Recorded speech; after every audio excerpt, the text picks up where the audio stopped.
Hello प्यारे बच्चों, कैसे हो आप सब। मैं एक बार फिर से आपके अपने यूट्यूब चैनल में नव भारत कोचिंग सेंटर की ऑनलाइन क्लासेस में तहे दिल से स्वागत करता हूं। जल्दी से फटाक से जुड़ जाए, क्लास को कर दिए लाइक और शेयर।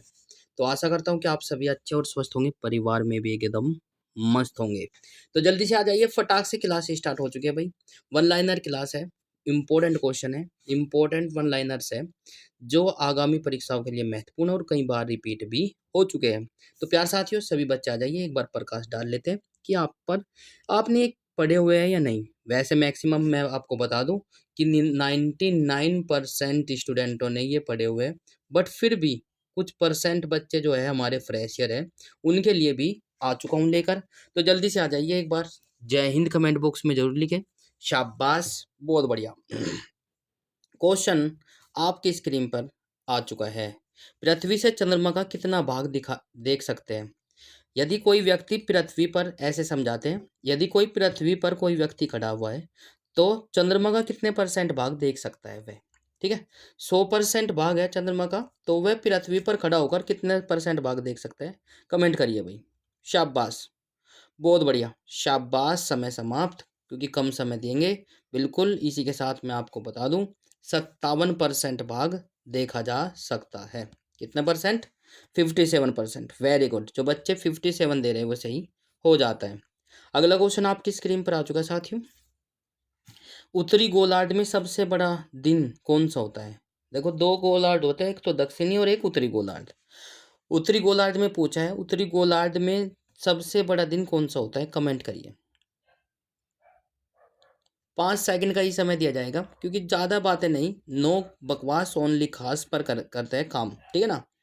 तो बिल्कुल शाबाश, समय समाप्त। 21 जून, 21 जून उत्तरी गोलार्ध में सबसे बड़ा दिन जो माना जाता है, 21 जून का माना जाता है। और दक्षिणी गोलार्ध में किस दिन को माना जाता है, वो आप लोगों को बताना है भाई। यदि आपसे दक्षिणी गोलार्ध कहा जाए तो दक्षिणी गोलार्ध में कौन सा सबसे बड़ा दिन होगा, वो आप लोगों को बताना है। नेक्स्ट, नेक्स्ट क्वेश्चन आपकी स्क्रीन पर आ चुका है साथियों। किस तिथि को रात दिन बराबर होते हैं। किस तिथि को, किस तारीख को रात दिन बराबर होते हैं। ज्योग्राफी की क्लास में मैंने बताया हुआ है, 3 स्टेप होते हैं। एक तो है अपसोर, एक उपसोर और एक होता है भाई विषुव। तो यदि बात करें, उपसौर जो होता है, पृथ्वी और सूर्य के बीच की दूरी सबसे अधिक होती है। अपसौर जो है, पृथ्वी और सूर्य के बीच की दूरी न्यूनतम होती है और एक स्थिति में दिन रात बराबर होते हैं। तो वो कंडीशन है, ये इसको बोलते हैं विषुव, है ना। तो किस दिन होते हैं, तो समय समाप्त। बहुत बढ़िया। साल में जो है आपके 2 दिन बराबर होते हैं, एक तो 21 मार्च और एक 22 सितंबर। एक तो 21 मार्च और एक 22 सितंबर को दिन रात बराबर होते हैं। अगला क्वेश्चन आपकी स्क्रीन पर आ चुका है साथियों, जल्दी से देखिए फटाक से। सूर्य द्वारा ऊर्जा देते रहने का समय कितना है। सूर्य द्वारा ऊर्जा देते रहने का समय कितना है। भाई, सूर्य एक जो है पिंड है, गोला है आग का, तो उसका समय कितना है कि ऊर्जा देता रहेगा। ठीक है, जल्दी से देखिए फटाक से। कमेंट करिए, यदि मालूम है तो कमेंट करिए, यदि नहीं मालूम है तो बने रहिए। शाबाश। तो प्यार साथियों, 1011 वर्ष, 1011 वर्ष। ठीक है, अगला क्वेश्चन आपकी स्क्रीन पर आ चुका है साथियों। सौरमंडल का सबसे बड़ा ज्वालामुखी कौन सा है। इंपॉर्टेंट है। सौरमंडल का सबसे बड़ा ज्वालामुखी कौन सा है, जल्दी से कमेंट करें। तो प्यार साथियों, सौरमंडल का सबसे बड़ा ज्वालामुखी जो मेसी या फिर ओलिपस, मेसी पूरा नाम है इसका। मेसी से भी काम चला लोगे। किस देश का खिलाड़ी है और कौन सी मतलब किस देश का खिलाड़ी है मेसी। ठीक है, क्रिकेट में है या फुटबॉल में है या कहीं में है, आप लोगों को बताना है। ठीक है, बहुत बढ़िया। ओलिपस मेसी जो है दुनिया का सबसे बड़ा ज्वालामुखी है। नेक्स्ट क्वेश्चन आपकी स्क्रीन पर आ चुका है साथियों। अरुण ग्रह की खोज कब हुई। अरुण ग्रह की खोज कब हुई, जल्दी से कमेंट करें। तो प्यार साथियों, समय समाप्त। 1781 में। अरुण ग्रह की खोज कब हुई, 1781 में। बहुत बढ़िया। अगला क्वेश्चन आपकी स्क्रीन पर आ चुका है साथियों। पृथ्वी द्वारा सूर्य की एक परिक्रमा को क्या कहते हैं। पृथ्वी द्वारा सूर्य की एक परिक्रमा को क्या कहते हैं?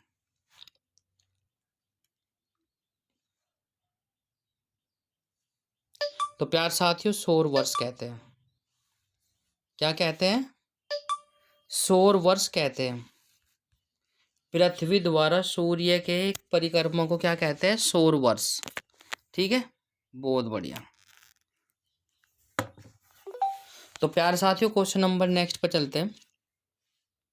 शाबाश, जितने भी साथी एक बार हमारे साथ जुड़ चुके हैं तो एक बार जल्दी से क्लास को शेयर कर दीजिए और भाई लाइक भी कर दीजिए। इतना तो बनता है, ये क्लास के क्वेश्चन से ही आप लोग बता देंगे कि हाँ ये आते हैं या नहीं। ठीक है। पृथ्वी पर ऋतु परिवर्तन का क्या कारण है? पृथ्वी पर ऋतु परिवर्तन का क्या कारण है? जल्दी से बताएं।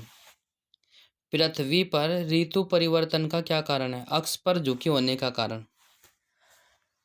पृथ्वी पर जो ऋतु परिवर्तन होती है, ग्रीष्म ऋतु है, शीतकालीन ऋतु है, ये आपने देखा होगा। तो ये किसके कारण है? पृथ्वी अपने अक्ष पर झुकी होने के कारण ऋतु में परिवर्तन होता है। कितनी झुकी हुई है पृथ्वी? कमेंट करिए भाई। अपने अक्ष पर कितनी झुकी हुई है ये आप लोगों को बताना है। अगला क्वेश्चन आपकी स्क्रीन पर है। प्लूटो ग्रह की मान्यता कब समाप्त हुई? प्लूटो ग्रह को पहले ग्रह बताया गया, फिर उसको मान्यता रद्द कर दी गई, यह ग्रह नहीं है। तो प्यार साथियों इसकी रद्द कब हुई थी? तो प्यार साथियों 24 अगस्त 2006 को यह ग्रहों की श्रेणी से बाहर कर दिया गया था प्लूटो, है ना। तो प्यार साथियों अगला क्वेश्चन आपके स्क्रीन पर आ चुका है। साथियों जल्दी से देखिए फटाक से। ग्रहों की संख्या कितनी है ये भी आप लोगों को बताना है। प्लूटो ग्रह को कब कर दिया गया था? 24 अगस्त 2006 को ग्रहों से बाहर कर दिया गया था। ठीक है ना। तो प्यार साथियों क्वेश्चन नंबर नेक्स्ट आपकी स्क्रीन पर आ चुका है। बुध ग्रह सूर्य का एक चक्कर लगाने में कितना समय लगता है? ये बद लिखा हुआ है ना, बुध है ये भाई। तो थोड़ा सा टाइपिंग में गलती हो जाती है कभी कभी, उसके लिए माफी चाहता हूँ। बुध ग्रह सूर्य का एक चक्कर लगाने में कितना समय लेता है? तो प्यार साथियों मात्र 88 दिन। बुध जो है सूर्य के चक्कर लगाने में कितना समय लेता है? 88 दिन। अगला क्वेश्चन आपकी स्क्रीन पर आ चुका है। सूर्य से सबसे दूर कौन सा ग्रह है? सूर्य से सबसे दूर कौन सा ग्रह है? कमेंट करिए। तो प्यारे साथियों सूर्य से सबसे दूर ग्रह जो है वरुण है। कौन सा है? वरुण। और यदि नजदीक पूछा जाए तो नजदीक कौन सा ग्रह है वो अभी आप लोग कमेंट बॉक्स में जरूर बताएं। देखो ये क्वेश्चन पूछे जा सकते हैं उल्टे सीधे है ना, तो आप लोगों को सब चीज पता होनी चाहिए। नेक्स्ट क्वेश्चन आपकी स्क्रीन पर है साथियों। कौन से ग्रह जिनके उपग्रह नहीं है? कौन से ग्रह हैं जिनके कोई उपग्रह नहीं है? कमेंट करिए। शाबाश, बहुत सारे बच्चे हमारे साथ जुड़ चुके हैं। एक बार जय हिंद कमेंट बॉक्स में जरूर लिखें। बुध और शुक्र एक ऐसे ग्रह हैं जिनके कोई उपग्रह नहीं है। बुध और शुक्र ऐसे ग्रह हैं जिनके कोई उपग्रह नहीं है। बुध और शुक्र। अगला क्वेश्चन आपकी स्क्रीन पर आ चुका है साथियों। कौन सा ग्रह सूर्य का चक्कर सबसे कम समय में लगाता है? कौन सा ग्रह सूर्य का चक्कर सबसे कम समय में लगाता है? जल्दी से बताइए भाई। शाबाश, समय समाप्त। सबसे कम समय में लगाता है बुध। कितने दिन में लगाता है जल्दी से बताइए भाई। ठीक है, बुध ग्रह सूर्य का चक्कर कितने दिन में लगाता है वो आप लोगों को बताना है। बता चुका हूं इसलिए पूछ रहा हूं, कमेंट आने चाहिए। शाबाश।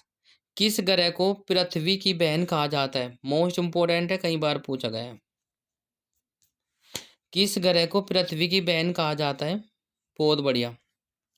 अगला क्वेश्चन आपकी स्क्रीन पर आ चुका है साथियों। आंसर आपकी स्क्रीन पर आ चुका है। शुक्र ग्रह को पृथ्वी की जुड़वा बहन या पृथ्वी की बहन शुक्र ग्रह को कहा जाता है। अगला क्वेश्चन आपकी स्क्रीन पर आ चुका है साथियों। किस ग्रह पर जीव रहते हैं? किस ग्रह पर जीव रहते हैं? आंसर आपकी स्क्रीन पर आ चुका है साथियों। पृथ्वी। किस ग्रह पर जीव रहते हैं? पृथ्वी। अगला क्वेश्चन आपकी स्क्रीन पर है। पृथ्वी का उपग्रह कौन सा है? शाबाश, कमेंट करिए। धरती का सबसे हल्का प्रश्न, बिल्कुल। तो पृथ्वी का उपग्रह कौन सा है भाई? चंद्रमा। पृथ्वी का उपग्रह कौन सा है? चंद्रमा। अगला क्वेश्चन आपकी स्क्रीन पर आ चुका है साथियों। पृथ्वी अपने अक्ष पर एक चक्कर कितने समय में लगाती है? पृथ्वी अपने अक्ष पर एक चक्कर कितने समय में लगाती है, कितने दिन में लगाती है, वो आप लोगों को बताना है।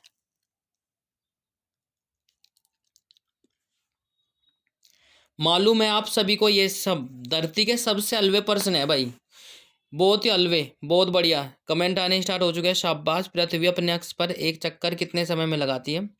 तो आंसर आपकी स्क्रीन पर आ चुका है साथियों, 365 दिन 5 घंटे 48 मिनट 40 सेकंड। आई रिपीट, 365 दिन 5 घंटे 48 मिनट। मिनटर लिख रखा है, ये मिनट है भाई, ये रह नहीं है ना। मिनट और 40 सेकंड, ठीक है, बिल्कुल। अगला क्वेश्चन आपकी स्क्रीन पर आ चुका है साथियों, जल्दी से देखिए फटाक से। पृथ्वी को नीला ग्रह क्यों कहा जाता है? पृथ्वी को नीला ग्रह क्यों कहा जाता है? 6 वाले क्वेश्चन है, फिफ्थ स्टैंडर्ड 6th स्टैंडर्ड का है भाई, बिल्कुल। जल्दी से देखिए फटाक से, बहुत बढ़िया। क्योंकि जल की उपस्थिति के कारण, पृथ्वी पर जल की उपस्थिति जो है सबसे ज़्यादा पाई जाती है, तो इसीलिए इसे नीला ग्रह भी कहा जाता है। आपने ग्लोब में देखा होगा, ग्लोब के चारों ओर यदि देखो तो आप लोग नीला नीला ज़्यादा स्पेस दिखाई देगा, इसलिए उसे नीला ग्रह कहा जाता है, ठीक है ना, बिल्कुल। तो प्यारे साथियों, किस उपग्रह को जल जीवाश्म ग्रह भी कहा जाता है? किस ग्रह को जीवाश्म ग्रह भी कहा जाता है? जल्दी से देखिए, समय समाप्त। तो जीवाश्म ग्रह किसे कहा जाता है? चंद्रमा को। किस ग्रह को जीवाश्म ग्रह भी कहा जाता है? जीवा वो हो जाएगा चंद्रमा। अगला क्वेश्चन है, भारत का प्रवेश द्वार किसे कहते हैं? भारत का प्रवेश द्वार किसे कहते हैं? जल्दी से कमेंट करें।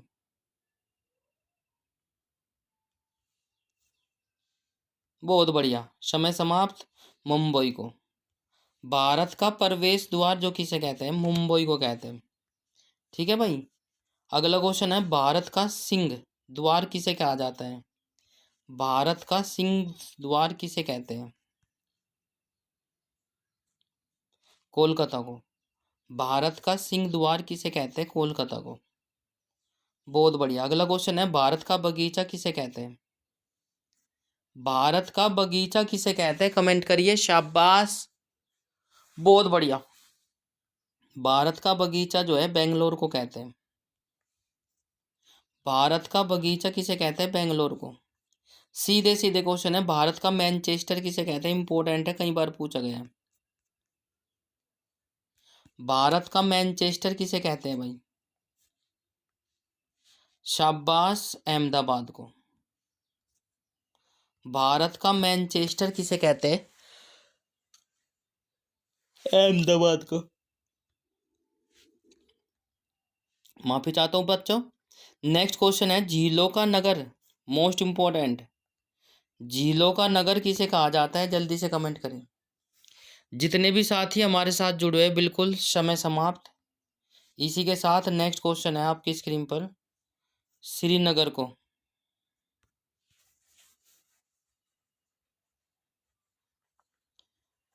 ठीक है भाई, झीलों का नगर किसे कहा जाता है? श्रीनगर को। भारत का हृदय स्थल किसे कहते हैं? भारत का झोप हृदय का झोपड़ा, भारत का हृदय का झोपड़ा या भारत का हृदय स्थल किसे कहा जाता है? कमेंट करिए। इंपॉर्टेंट क्वेश्चन है, जितने भी साथी हमारे साथ जुड़े हैं जल्दी से कमेंट करें। तो मध्य प्रदेश को कहा जाता है। किसे कहा जाता है? मध्य प्रदेश को। भारत का हृदय स्थल किसे कहा जाता है? मध्य प्रदेश को। भारत का पेरिस किसे कहते हैं? भारत का पेरिस किसे कहते हैं? कमेंट करें। भारत का पेरिस किसे कहते हैं? कमेंट करें। जयपुर को। भारत का पेरिस किसे कहते हैं? जयपुर को। भारत का चीनी का कटोरा किसे कहते हैं? इंपॉर्टेंट है, ये भी कई बार पूछा गया है। भारत का चीनी का कटोरा किसे कहते हैं? जल्दी से बताएं। शाबाश, समय समाप्त। इसी के साथ उत्तर प्रदेश को कहते हैं। भारत का चीनी का कटोरा किसे कहा जाता है? उत्तर प्रदेश को। नेक्स्ट, मंदिरों को पुण्य भूमि कहा, मंदिरों की पुण्य भूमि कहा जाता है? मंदिरों की पुण्य भूमि कहा जाता है तमिलनाडु को। मंदिरों की पुण्य भूमि कहा जाता है तमिलनाडु को। तमिलनाडु की राजधानी क्या है? कमेंट का बॉक्स में कमेंट करें। अगला क्वेश्चन आपकी स्क्रीन पर आ चुका है साथियों। त्योहारों का नगर किसे कहते हैं? त्योहारों का नगर किसे कहते हैं? कमेंट करिए। शाबाश। तो त्योहारों का नगर कहते हैं मदुरै। त्योहारों का नगर कहा जाता है। अगला क्वेश्चन आपकी स्क्रीन पर आ चुका है साथियों। धान की डालियां, धान की डलिया, ठीक है। चावलों की टोकरी, चावल की टोकरी किसे कहा जाता है? जल्दी से देखिए। धान, धान होती है चावल, है ना। चावल की डलिया किसे कहते हैं? छत्तीसगढ़ को। धान की डलिया किसे कहते हैं? छत्तीसगढ़ को। शाबाश। तो प्यारे साथियों, अगला क्वेश्चन देखिए फटाक से। फूलों की डलिया किसे कहा जाता है? धान की डलिया छत्तीसगढ़ को कहते हैं। फूलों की डलिया किसे कहा जाता है? जल्दी से कमेंट करें। तो प्यार साथियों, फूलों की डलिया कहते हैं हिमाचल प्रदेश को। फूलों की डलिया किसे कहते हैं? हिमाचल प्रदेश को। बहुत बढ़िया। अगला क्वेश्चन आपकी स्क्रीन पर आ चुका है साथियों। संतरों की राजधानी किसे कहते हैं? संतरों की राजधानी किसे कहते हैं? जल्दी से बताएं। बहुत बढ़िया, शाबाश, कमेंट करिए। संतरों की राजधानी कहते हैं नागपुर को। ठीक है भाई। तो प्यार साथियों, संतरों की राजधानी कहते हैं नागपुर को। यदि आपको क्लास अच्छी लग रही है तो क्लास को लाइक, शेयर, कमेंट्स और भाई चैनल को सब्सक्राइब जरूर कर ले। घंटे का बटन अवश्य दबाएं ताकि आपको समय पर नोटिफिकेशन मिलते रहे। मैंने 35 क्वेश्चन के आसपास आपको कराए हैं। तो प्यार साथियों, कितने क्वेश्चन आपके सही हो पाए, कितने गलत और कितने आपने छोड़े हैं, ये आप लोग क्लास के अंत में ज़रूर बताएं। ठीक है। तो क्लास यदि आपको अच्छी लगी है तो लाइक, शेयर, कमेंट्स और चैनल को सब्सक्राइब जरूर कर ले। दूसरी बात, यदि कोई दिक्कत है आपको समझने में, या ज़्यादा तेज बोल रहा हूँ या फिर ज़्यादा धीरे बोल रहे हैं, क्लास लंबी लेते हैं, तो आप लोग ये ज़रूर क्लास में बताएं। देखो, आपका अपना विश्वसनीय चैनल है, तो आपने अपना प्लेटफॉर्म दिया हुआ है भाई। तो मैं तो एक बस कार्य कर रहा हूँ, तो ताकि आप लोगों को अच्छा लग रहा है, तो इसीलिए मैं काम करता हूँ। तो प्यार साथियों, मैं चाहता हूँ कि आप लोग प्लीज़ ज़्यादा से ज़्यादा क्लास को शेयर जरूर करें और चैनल को सब्सक्राइब जरूर कर ले। हमारी क्लास ये है जो फेसबुक और भाई अपने व्हाट्सअप और पर भी और इंस्टाग्राम पर भी आपको मिल जाएगी लिंक, और साथियों यूट्यूब पर तो मिलेगी मिलेगी। ठीक है ना। तो नवभारत कोचिंग सेंटर का लिंक आपको दे दिया जाएगा, या फिर आप लोग सर्च भी मार सकते हो गूगल से या कहीं से भी, यूट्यूब से भी तो मिल जाएगा। ठीक है। तो धन्यवाद। जय हिंद, वंदे मातरम। राम राम सभी को भाई।